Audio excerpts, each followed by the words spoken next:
Queridos, eu quero, antes de estar ministrando, desafiar a você como igreja do Senhor para buscar cada vez mais a tua vida de intimidade, de comunhão com Deus. O relacionamento com Deus, irmãos, ele não é transferível.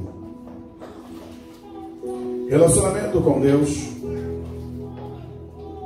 a Bíblia apresenta similar ao relacionamento entre marido e esposa, que é intransferível. Só o marido, só a esposa. Isso não se transfere. Assim também é o seu relacionamento com Deus. Não importa filho de quem você seja, não importa pai de quem você seja. O relacionamento com Deus, ele é individual. É você, Deus, Deus e você. E Deus é um Deus de graça, de amor, de misericórdia. Sempre tem colocado disponível para nós tudo o que nós precisamos. E eu vou pregar sobre isso hoje. Eu quero te desafiar, irmão, a você viver uma vida intensa com Deus. Deus não se esconde de ninguém. Deus não brinca de quem que esconde. Deus, ele se revela. Mas ele se revela através da sua palavra. A Bíblia diz que a fé vem pelo ouvir, e ouvir a palavra de Deus. O grande conflito humano é que os homens procuram Deus no lugar errado, de forma errada, na fonte errada. E é por isso que estão sempre tendo dificuldades de entender e compreender Deus. Mas a maior explanação da explicação sobre Deus, o próprio Senhor Jesus, ele falou em João 3,16, que Deus amou o mundo de tal maneira que deu o seu Filho único, para que todo aquele que nele crê não pereça, mas tenha vida eterna. Essa é a maior expressão da revelação de Deus. Deus veio habitar entre os homens, Deus veio morar entre nós, para revelar ao Pai. Jesus disse: quem vê a mim, vê o Pai. E Deus nos ama, tem um carinho muito grande por nós. Agora precisamos, nós irmos até Ele. O caminho está proposto, a porta está aberta, mas os passos quem dá é o ser humano. Somos nós que damos os passos em direção a Deus. Ele preparou o caminho. Jesus disse: eu sou o caminho. Ele abriu a porta, ele disse: eu sou a porta. Quem entrar por mim sairá e achará passagem. Agora, os passos, eu e você que damos. Somos nós que trilhamos pelo caminho.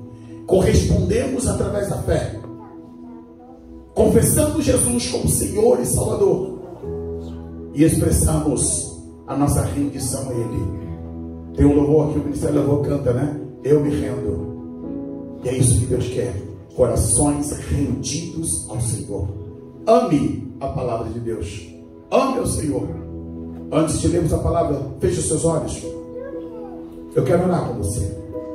Senhor Deus, Tu és aquele que nos ama. O Teu carinho, o Teu amor por nós é incomparável, é ilimitado. Por isso eu te peço, Deus, revela a cada coração que adentrou as portas desse tempo o Teu amor, a Tua graça, o Teu perdão, a Tua misericórdia. Ministra, fala, Senhor, aos corações do Teu povo, da Tua igreja. Ó Deus, restaura a vida nessa noite. Ó Deus, restaura a aliança. Ó Deus, que o Senhor venha trazer a Tua revelação, Senhor, a cada coração. Que vidas sejam tocadas pela Tua palavra, em nome de Jesus, amém. Agora sim, te convido para se colocar de pé. Evangelho de João, capítulo 4.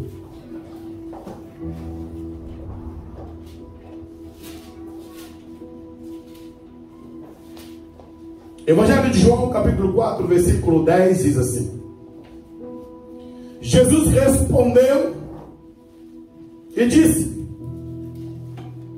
se tu conheceres o dom de Deus, e quem é o que te diz, dai-me de beber, tu lhe pedirias, e ele te daria água viva. Podeis acertar aqui, gente.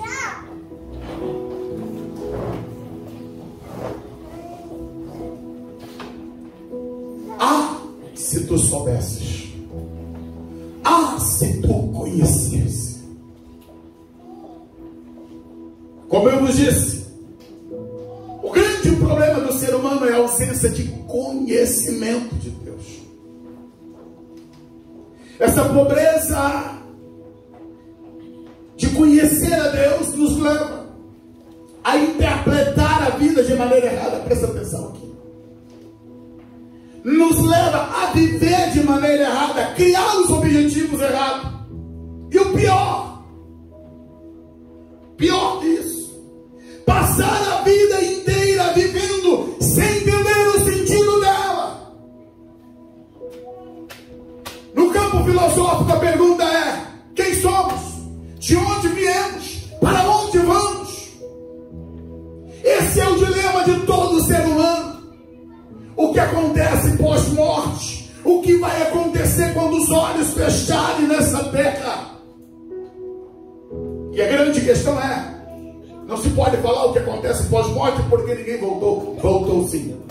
O Senhor Jesus, ele morreu, ressuscitou, e ele tem o poder de falar da vida e falar da morte. E ele nos apresenta exatamente o que é a vida pós-morte. Ele preparou um lugar de glória para mim, para você e para todos nós. Esse texto bíblico, no capítulo 4 de João, nos fala de um encontro.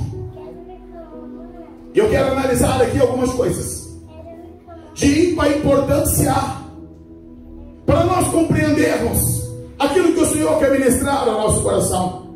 No versículo 1 do capítulo 4, diz a Bíblia: e quando o Senhor, quando Jesus, ele entendeu que os fariseus tinham ouvido que Jesus fazia e batizava mais discípulos do que João, ainda que Jesus mesmo não batizava, mas eram os seus discípulos, deixou a Galileia e deixou a Judéia e foi outra vez para Galileia. O que nós temos aqui é a explicação, é a explanação do porquê que Jesus passa por Samaria. Jesus, ele está lá na Judéia, lá na região sul. E a Bíblia está dizendo aqui que os fariseus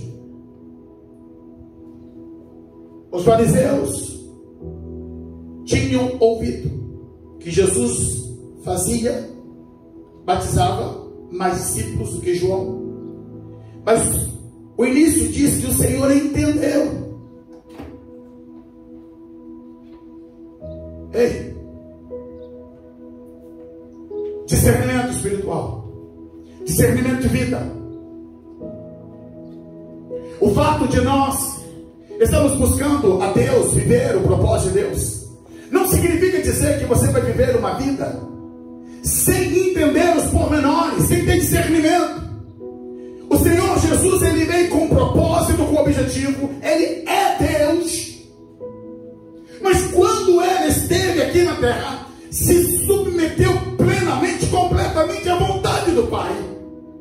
Ele foi ungido pelo Espírito Santo. Ele orava, ele buscava saber a direção do Pai, ele buscava ter um relacionamento com o Pai.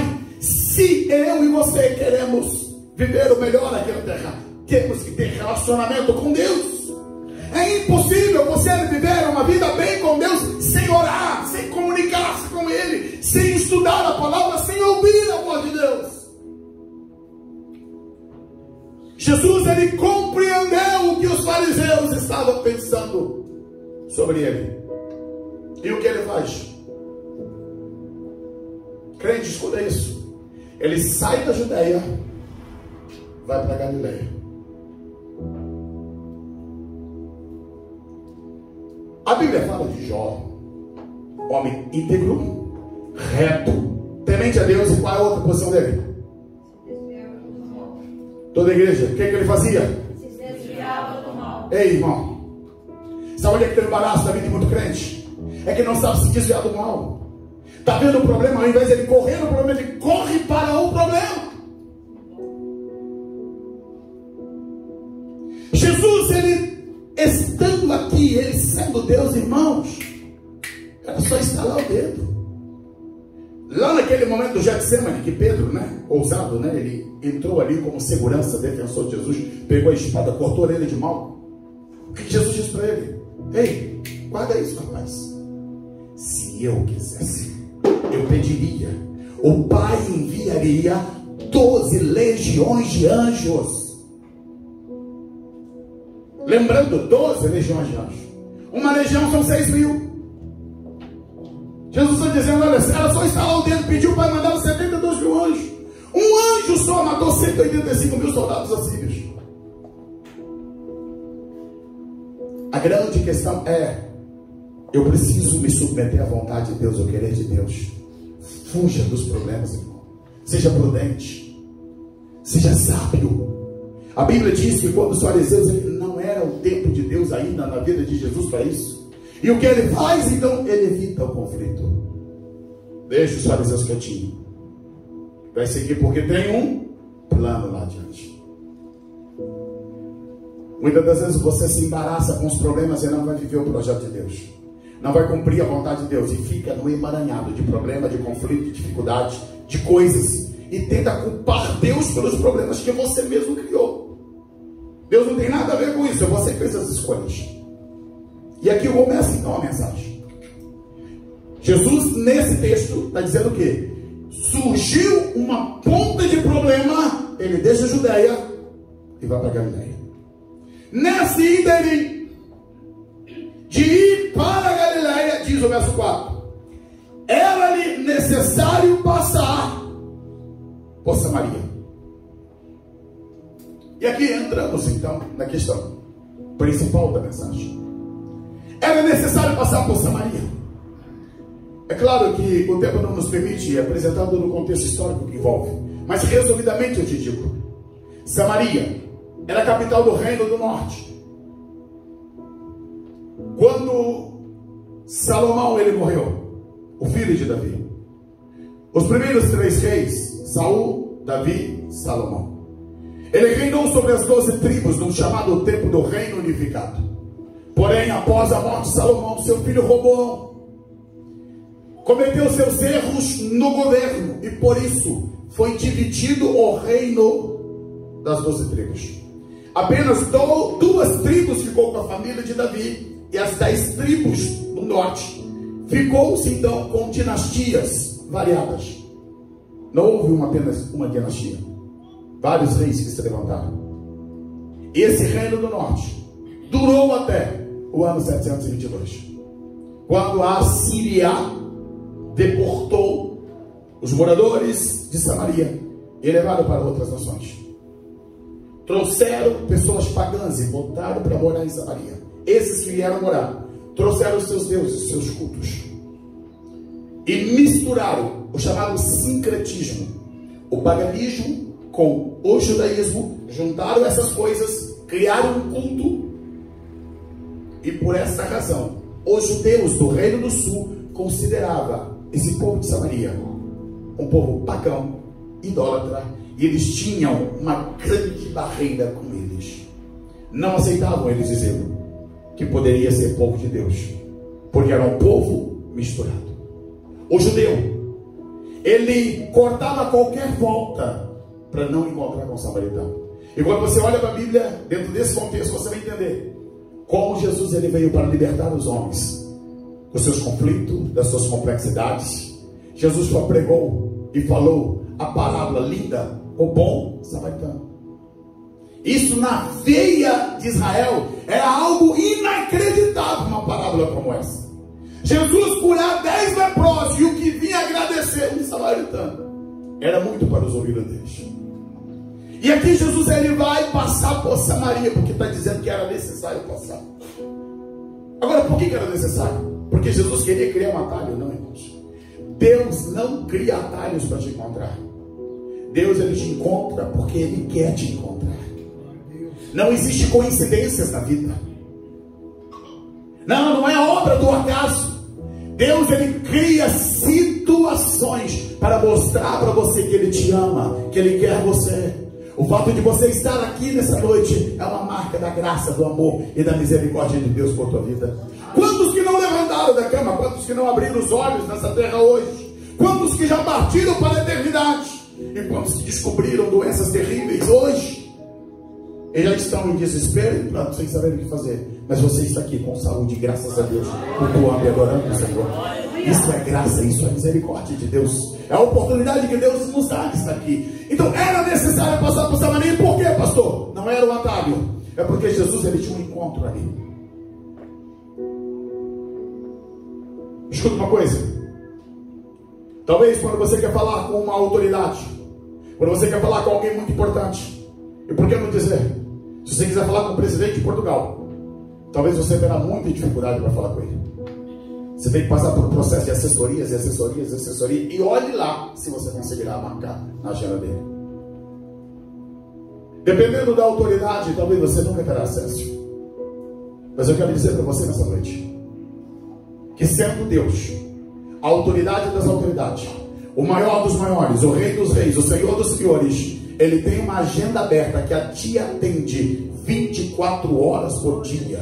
A hora que você quiser falar com ele, seja de manhã, de madrugada, no meio da noite, não importa o momento, ele está disponível para você.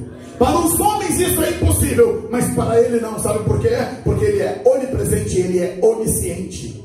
Nós temos 8 bilhões de pessoas sobre a terra. Deus não confunde a voz de ninguém. Ele não mistura a situação, problema, dificuldade. Ele não se confunde com os nossos problemas. Ele trata cada um de nós individualmente. Ele sabe o teu nome, seu sobrenome, desde o momento do teu nascimento. Ele sabe toda a tua história. E é por isso que quando ele nos trata, ele não tem que pedir: epa, traga a ficha de fulano, de Beltrano, deixa eu ver aqui. Não, quando você entra na presença dele, ele já sabe quem é você. Ele já conhece o que se passa no teu coração, na tua vida. E ele tem o poder de fazer grandes coisas em você, se você abrir o teu coração e permitir que ele faça. Aleluia. Jesus tinha um encontro ali em Samaria. E é por isso que ele passa por Samaria. Local desprezado, local que qualquer judeu em plena sanidade não passaria. É por isso que o evangelho é loucura para os que perecem, mas para nós que somos salvos é poder de Deus. O evangelho são as boas novas de Cristo Jesus, são as boas notícias do céu. Há uma boa notícia do céu para mim e para você. Deus ama a tua vida e quer resgatar, restaurar, restituir, renovar, fazer coisas novas em ti. Não precisamos viver amparados nos problemas, nas crises, achando que com isso, e é isso que nos faz viver. Não, queridos, não. Deus, ele quer nos tirar do meio do nosso lamaçal de dúvidas, de questões, de problemas, de dificuldade, de nos levar para um patamar de relacionamento com ele, onde vamos entender o verdadeiro sentido, por que ele nos criou, por que estamos aqui. Há um propósito muito maior, queridos, porque a vida é curta. A Bíblia diz que a vida do homem é 70, 80 anos, que passa disso em fada e canseira. Com essa última geração tem conseguido proporcionar uma longevidade de dias. Encontramos pessoas que vivem 90, 100 anos em plena saúde. Nós sabemos. Mas a morte chega. A morte chega para todos. E a questão é: o que ocorre? O que acontece? E é para isso que a palavra de Deus tem resposta para nós. É nisso que nós amparamos a nossa esperança. Deus tem um plano para a nossa vida. Diz a Bíblia então que era necessário passar por Samaria, e foi, pois, para uma cidade de Samaria chamada Sicar, junto da herdade que Jacó tinha dado a seu filho José. E estava ali a fonte de Jacó. Jesus, pois, cansado do caminho, assentou-se assim junto da fonte. E era isso quase a hora sexta. A questão do horário pouco importa aqui, mas vou usar o que a maioria dos teólogos, intérpretes, comentadores consideram. João aqui está considerando o horário judeu, sendo a hora sexta, meio-dia. Cansado, porque ele ali estava 100% homem, se assenta junto à fonte, e ele faz algo. Diz a Bíblia no verso 8: seus discípulos tinham ido à cidade comprar comida. Deus tem nos dado a oportunidade de aprender, irmão. Escuta, a vida é uma grande escola, e o Espírito Santo quer nos ensinar todos os dias. Eu olho para esse texto e vejo aqui duas questões. Primeiro, Jesus ele para nessa pequena cidade de Samaria, vai à fonte, se assenta na fonte e pega os seus discípulos. Eu vou repetir. Ele está em Samaria. Samaria não é lugar de judeu. Samaria é o local mais repudiante para qualquer judeu. Mas o que Jesus faz? Jesus pega os seus discípulos e diz: vai comprar comida. para um judeu é repugnante fazer relacionamentos, fazer negócios com os samaritanos. Jesus está colocando os discípulos: ei, vá lá, compre comida deles. Sabe por quê? Deus estava ali começando a mover o coração dos discípulos para eles entenderem: Deus ama todos os seres humanos. Os problemas e conflitos humanos não são problemas para Deus, são problemas para nós. Hoje nós vivemos com problemas em relação ao racismo, aonde aqueles que se acham superior por ser branco e outros se acham superior por serem negros. Para Deus, irmãos, Deus nos olha como um só.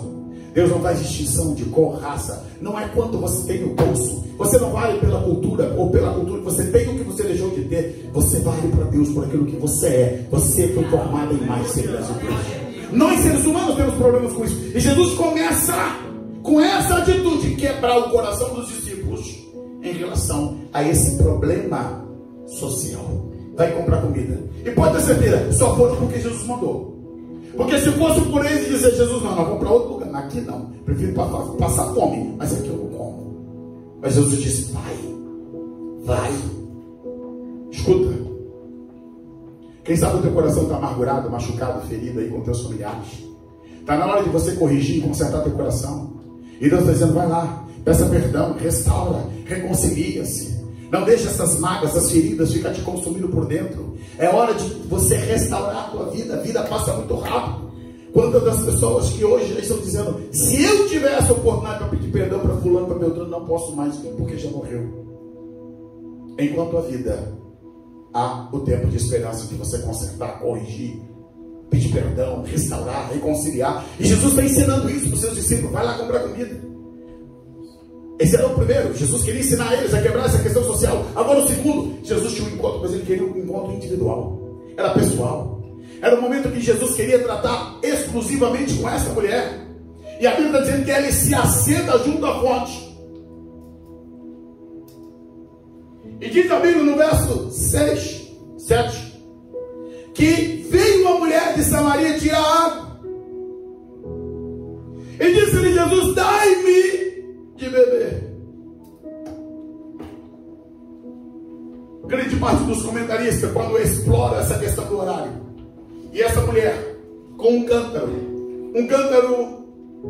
ele pode carregar de 4 a 20 litros de água. Isso significa dizer que é um peso mais de 20 quilos. E as mulheres tinham como tarefa ir até o poço e ali pegar a água, colocar sobre a sua cabeça e carregar e levar para a sua casa. Mas essa mulher, parece que ela quebra um paradigma diferente. Por quê? Porque ela está sozinha. Geralmente se fazia isso em grupo, mas ela está solitária, está sozinha. Ela vai sozinha para aquele poço. Esse horário de meio-dia é o pior horário para se buscar água, porque o intenso calor, para nós que estamos aqui na Europa, sabemos que esse horário o sol está intenso. Mas essa mulher vai exatamente nesse horário. Por quê, pastor? Porque essa mulher, ela tem alguns problemas na vida. Essa mulher está em um 6º relacionamento. Ela já casou 5 vezes. E nesse relacionamento ela não está casada. Qual a razão dessa mulher estar saindo desse horário? Exatamente, parece que ela está evitando as pessoas. Porque talvez em Sicar havia uma fama. Lá vai fulana. Olha, casou com o primeiro, deu certo. Casou com o segundo, já está no 3º. Aí agora eles vão no 4. Você não sabia não? Que nada, já largou o 4, está no 5º. Nada, quinto ficou para trás. A fila já andou. E lembrando, hoje nós temos de padrões diferentes, mas naquele tempo, essa mulher, ela era intensamente mal vista pela sociedade. Ela trazia consigo um ranço de dificuldade, de problema de relacionamento com as pessoas, porque as pessoas a julgavam. Agora, quando eu olho uma mulher que entra em 5 relacionamentos, está no 6º, isso mostra o vazio que ela tem. Ela está em busca de realização, mas ela não consegue encontrar. O amor que ela procura nos homens, ela não consegue encontrar. Há um vazio no seu interior, há uma busca de realização, de satisfação, que ela não consegue encontrar. E aquele dia, na hora sexta, ela deu um encontro. Um encontro diferente.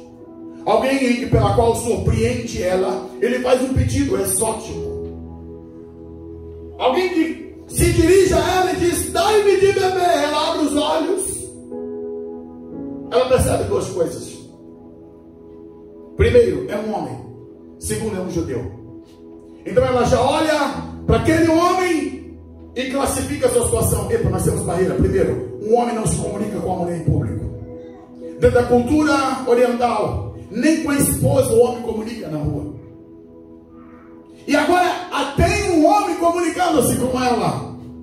Segundo, ela é samaritana. Não tem relacionamento entre judeu e samaritano. E ela, na defensiva, o verso 9, ela diz: olha, como que você, sendo judeu, me pede água, que sou mulher e samaritana? Judeus não se comunicam com o samaritano. Talvez ela está dizendo: ei, você não sabe do problema que nós temos, não? Você não sabia que nós temos dificuldade e nós não podemos ter esse tipo de bate-papo, essa conversa? Quantas das vezes os traumas interiores, as marcas e feridas da vida te impedem de você desfrutar das bênçãos de Deus? Porque você chega diante de Deus com tantas reservas, com tantas feridas, com tanto não me toques, com tantas mágoas interiores, e aquilo que Deus ministra ao teu coração, você está cheio de reservas para receber o que Deus quer falar contigo. E essa mulher, ela está resistente. Aí o verso 10, que para mim é um ápice. Jesus olha para aquela mulher e diz: olha mulher, se você conheceras o dom de Deus, e quem é que te diz, dai-me de beber, tu lhe pedirias, e ele te daria água viva, mulher. Jesus está dizendo: olha mulher, se você soubesse quem está falando com você, se você soubesse quem é que está te pedindo água, olha, você pediria, você lhe pediria, e ele vai te dar água viva. Então Jesus está dizendo: olha mulher, se você soubesse quem sou eu criei todas as fontes de água deste mundo, eu trouxe à existência a água que foi criada nessa terra. Você não está entendendo? Eu tenho uma fonte inesgotável, tanto de água potável como água da vida. Eu não preciso da tua água. Eu só estou querendo criar uma ponte para falar com você, mulher. Deus não precisa do teu dinheiro, Deus não precisa da tua oferta, Deus não precisa de nada seu. Ele só cria ponte para falar do teu coração, manifestar o amor dele, a graça dele, o perdão dele, a vida dele. Ele quer se relacionar com você, ele quer ter contato com você, ele cria pontes, meios para comunicar contigo. E é isso que Jesus está fazendo com essa mulher. Mas ela não entende, ela não percebe. E quantas das vezes nós não percebemos? É Deus falando, é Deus ministrando, é Deus chamando a nossa atenção. E aí então aquela mulher no verso 11 diz: Senhor, tu não tens como o que tirar, o poço é fundo. Onde é que você tem essa água da vida? Ele olhou para Jesus e viu ele como mero forasteiro. Olhou para Jesus e disse: você não tem um balde, você não tem corda, o poço aqui é fundo, como é que você vai poder me dar e tirar água? Aqui está a questão humana. Quando eu olho para a reação dessa mulher, eu olho para exatamente o retrato da humanidade. Senhor, como é que o Senhor vai tirar a minha vida do buraco que eu estou? Eu estou cheio de problemas, eu estou cheio de pecados, de erros. É tão fundo onde eu cheguei, como é que o Senhor consegue me alcançar? De que maneira? Ei, Deus está dizendo para você: não importa o fundo do poço que você chegou, a mão dele te alcança onde você estiver. Onde você chegou, a mão, a graça, o poder, a misericórdia dele vai até você, te restaura, te renova. Ele tem o poder de trazer novidade de vida para você. Ainda que você não entenda, aquela mulher está perplexa. Como? Não importa como, importa a maneira que ele vai trabalhar, saiba, ele vai trabalhar, ele vai fazer. Existem coisas que nós não entendemos de que maneira Deus vai fazer. E ele está dizendo, aquieta a tua alma, aquieta teu coração. Eu sou especialista em trabalhar seres humanos. Glória a Deus. E o verso 12, então a mulher, ela avança a sua fala. Agora ela já parte por uma maneira até quase que agressiva. És tu maior do que nosso pai Jacó, que nos deu o poço, bebendo ele próprio, os seus filhos e seu gado? Ei, a Bíblia diz que Deus não leva em conta o nosso tempo da ignorância. Quantas orações loucas que você já fez? Quantas orações malucas que você já fez e diz, Deus, eu quero morrer, Senhor, acaba tudo, Senhor, eu não aguento mais. Ele não leva em conta isso não. Ele sabe o que você está passando, ele sabe a tua dor.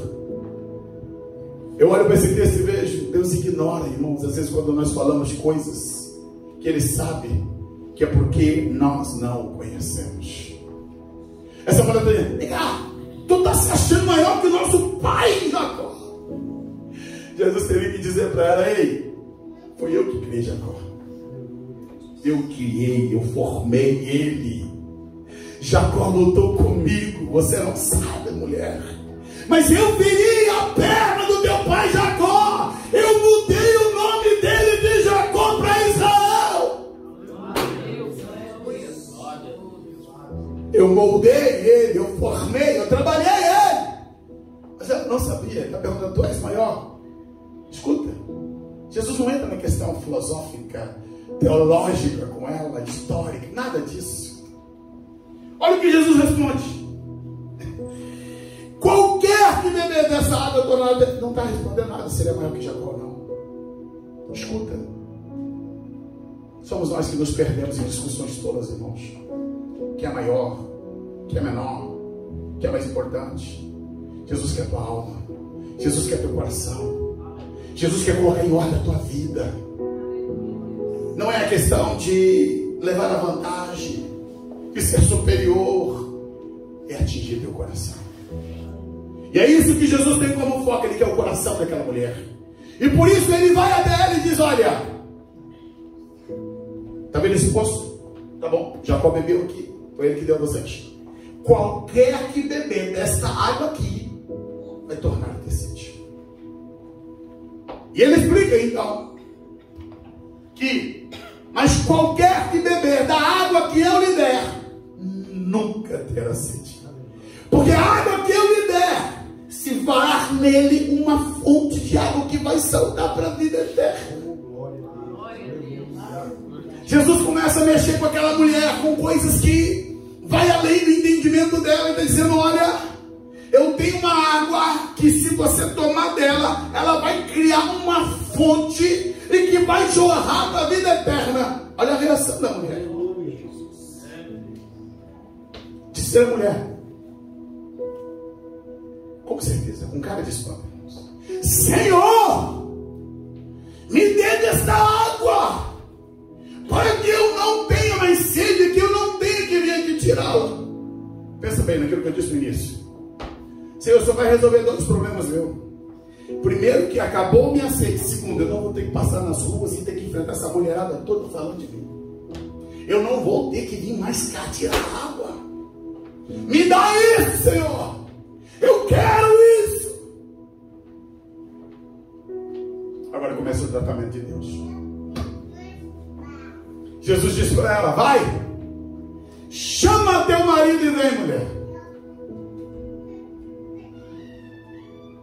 Aí mexeu lá dentro. É assim conosco, irmãos. Deus não quer tratar você superficialmente. Deus quer que você entenda a graça dele, o perdão dele. Mas Deus quer mexer no teu interior, te levar a você viver plenamente a vida eterna. Aquela mulher, ela tem que ser sincera e dizer, olha, eu não tenho marido. Ela queria acabar aquele assunto, porque uma parte está ferida. Geralmente alguém, quando tem uma ferida na vida, ela não quer comentar, não quer conversar, principalmente com estranho. Então, para acabar com a conversa, para ela não dizer, olha, eu casei, separei, casei, separei, casei, separei. Ela simplesmente diz, não tem marido. para surpresa dela, Jesus olha para ela e diz: você disse bem, não tenho marido, porque você já teve 5. E agora o que você tem não é seu marido, isso é verdade. Imagina a cara de espanto daquela mulher. Aí ela já começa a olhar para ele: tem algo errado. Tem um judeu, tem um homem estranho que está falando comigo. Me fala que vai me dar uma água que vai me jogar para a vida eterna. Agora ele está dizendo que sabe da minha vida, das minhas frustrações de relacionamentos conjugais. Aí ela diz: olha, eu vejo que você é um profeta, homem. Mas ela não está a fim de tratar dos problemas. Escuta. Deus não quer mexer nas tuas feridas para fazer doer, não. Quando Deus quer mexer aí dentro, porque Ele quer te sarar, Ele quer te curar. Às vezes nós somos resistentes em admitir nossos medos, fobias, admitir as nossas mágoas, nossos ressentimentos, as feridas que estão profundas no nosso ser. Nós queremos que ninguém toque, não queremos falar, não queremos comentar, fugimos do assunto. E é isso que essa mulher faz. Ela vem: olha, vejo que tu és profeta. Então ela está dizendo: se é profeta, vai mexer no meu problema. Ele deve estar sabendo do que eu estou passando. Mas aí o que ela faz? Ela desvia o foco. Nossos pais adoraram nesse monte. Vós dizeis que é em Jerusalém o lugar onde se deve adorar. O que ela faz? Ela vai mexer com o problema de religião. Ela vai mexer com um problema ali entre judeus e samaritanos. Ela traz para a conversa os conflitos sociais. E ela fica retida disso. Sim, no mundo tem fome, tem doença, tem enfermidade, tem desigualdades sociais, injustiça, sim. Mas não fuja de Deus. Esses temas, essas coisas, às vezes só servem como escape, como fuga. E é o que essa mulher está fazendo. Ela vai para a fuga de tratar de assuntos que não mexeria com seu interior. Aí Jesus diz: mulher, creia que a hora vem, que nem neste monte, nem em Jerusalém adorareis para ele. Jesus quebra agora um paradigma religioso de um conflito que já se durava há séculos.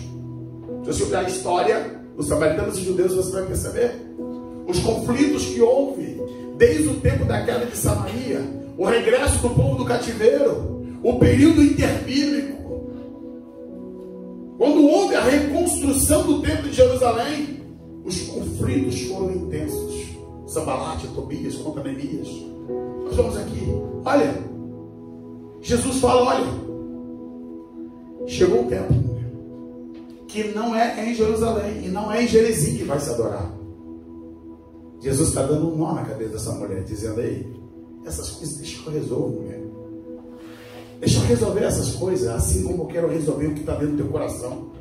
Vós adorais o que não sabeis, nós adoramos o que sabemos, porque a salvação vem dos judeus.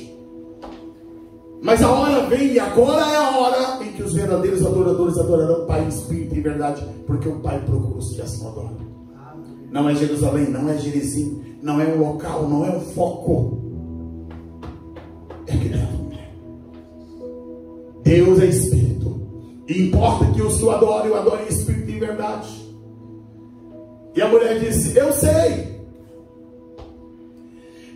que o Messias vem, e quando ele virá, nos anunciará tudo. Ela está dizendo: olha, vai chegar um dia que o Messias vai esclarecer todas essas coisas, vai resolver esses conflitos sociais, religiosos.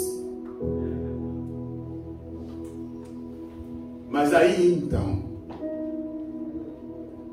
Jesus olha firme para ela e diz: ei, mulher, eu sou o Messias e eu estou falando contigo. Sou eu. Você não entendeu desde o momento que você chegou, que eu estava sentado aqui e eu fui ministrando a você, você não entendeu. Sou eu e eu estou falando contigo. Vai. E nisto vieram os seus discípulos e maravilharam-se que Jesus estava falando com a mulher. Todavia, nenhum deles lhe disse que perguntas, ou por que falas com ela.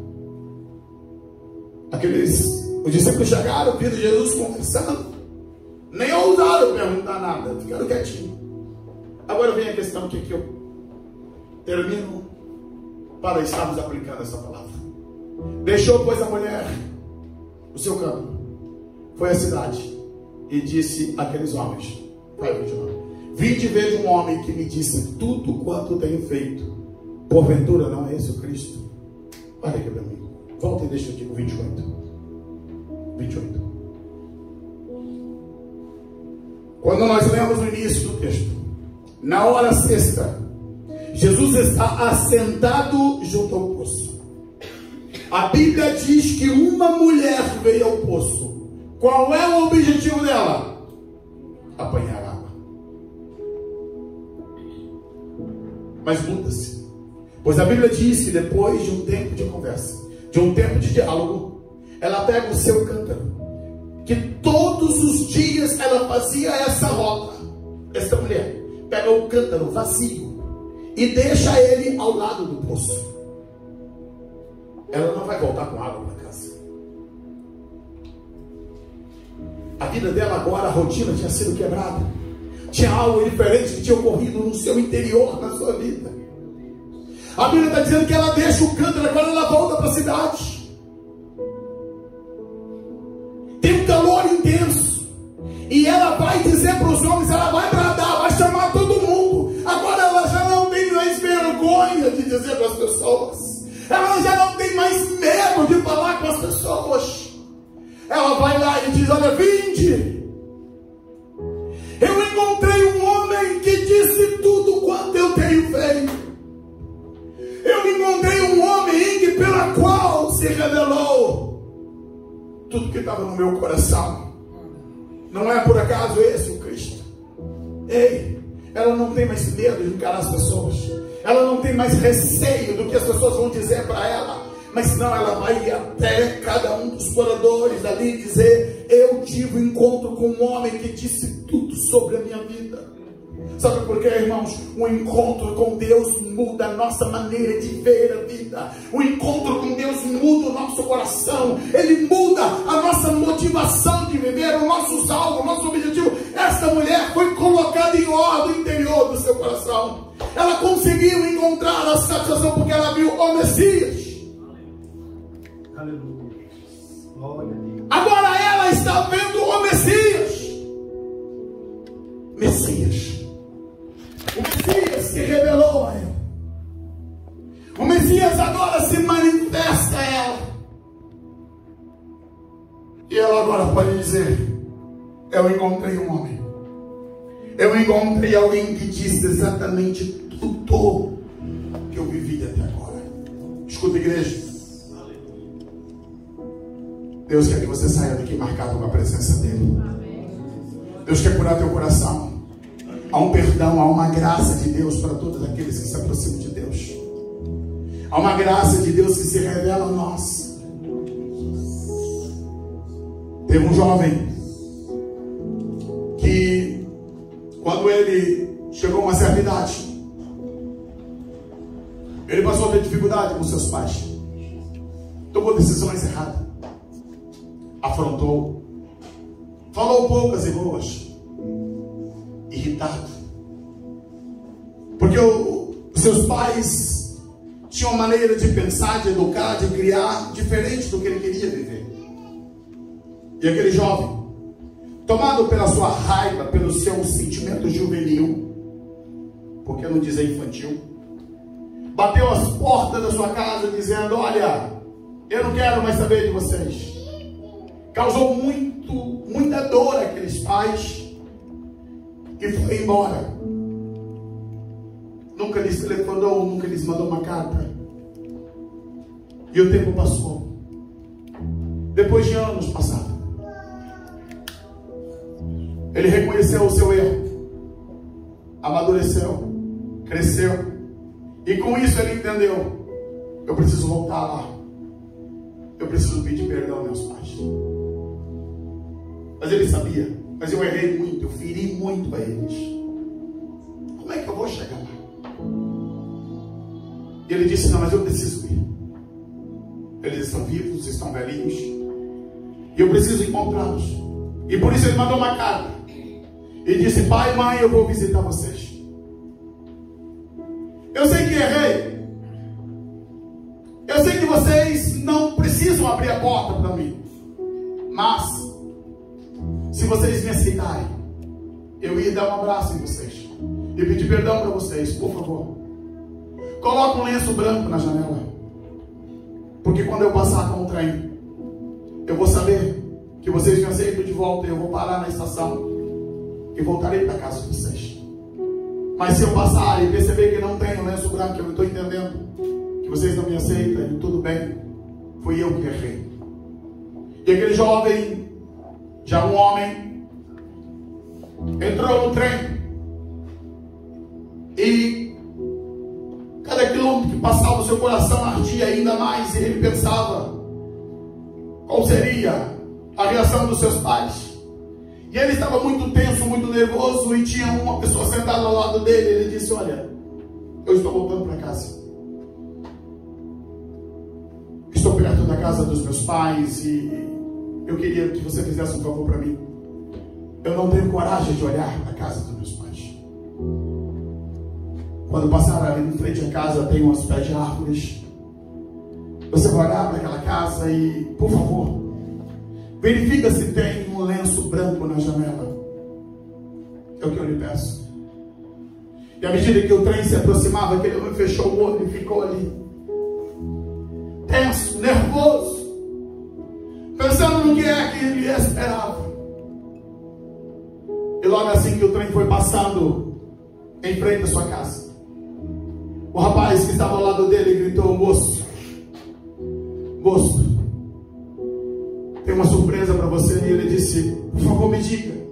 Pode dizer. Tem um lenço? Ele disse: não tem um lenço.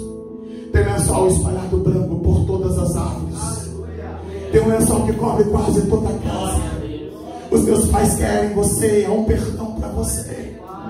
Ele pula, salta de alegria, e ele vai voltar para casa. Se coloque de pé. Deus está estendendo um lençol branco para dizer: Ele ama você e Ele quer você. Tem um perdão de Deus para a tua vida. Se você está como aquela mulher samaritana, cheio de conflitos, cheio de temores, cheio de problemas, saiba, Ele está aqui, marcou um encontro com você. Ele quer sarar teu coração. Ele é o Messias, Ele é Deus. Ele tem o poder de te perdoar, te salvar, te libertar. E eu quero perguntar a você que adentrou as portas desse templo, se você ainda não entregou a tua vida para Jesus, hoje Jesus está te chamando. Ele quer mudar a tua vida, Ele quer mudar teu coração, mas só precisa que você dê os passos e dizer: Senhor, eu quero.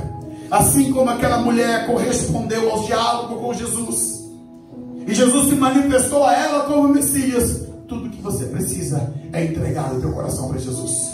Pois a Bíblia diz que com a tua boca, se com a tua boca confessares Jesus como Senhor e Salvador, será salvo. Se você confessa Jesus como teu Senhor, você será salvo. E eu queria pedir à igreja que estivesse de olhos fechados agora orando. E eu quero convidar, se tem alguém aqui ainda que não entregou a vida para Jesus hoje, Jesus está te chamando. Vem aqui, nós queremos orar por você. Deus tem um plano novo, lindo para fazer na tua vida. Se tem alguém que está afastado do Evangelho, alguém que está desviado e que quer hoje recomeçar, renovar a aliança, restaurar, voltar para a casa do Pai, hoje o Pai está estendendo um lençol de graça e dizendo para você: tem o perdão para a tua vida, tem o perdão para você. Ele tem o poder de recomeçar e fazer algo novo na tua vida. Tem alguém?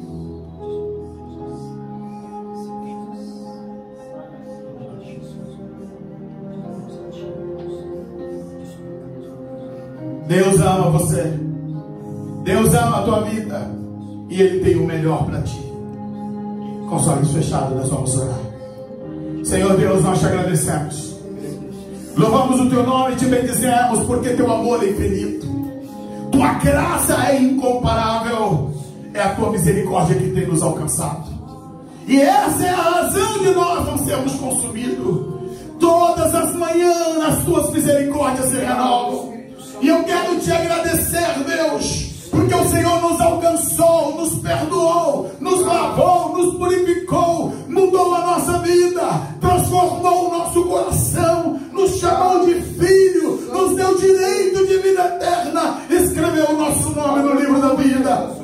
Nós bendizemos o Senhor.